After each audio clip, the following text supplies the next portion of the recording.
In OLT Web, navigate to the configuration page to access the VLAN configuration. The part is divided into two pages, VLAN Planning and Port VLAN. VLAN Planning page displays a list of created VLANs and indicates their behavior types on various ports. Clicking Details provides specific types information, visually differentiated by different colors. Click Edit to modify the behavior type of the target VLAN. For demonstration, we edit VLAN ID 4, changing the mode of GE004 to untag, and confirm the change. GE004 is now displayed untag port. Click Delete to remove a VLAN. Multiple VLANs can be selected on the left side for batch deletion.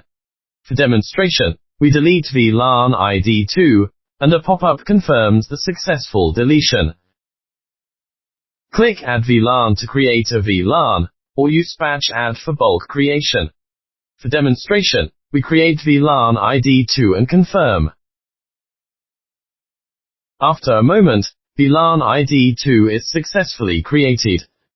Port VLAN page uses different colors to indicate the VLAN types in which the PONG port and uplink port operate. GE001 is identified in blue, representing access mode. GE003 is identified in yellow, representing trunk mode. The list below displays the current VLAN mode, and tag VLAN ID for each port. Click Edit to modify VLAN mode, native VLAN, and priority for the target port.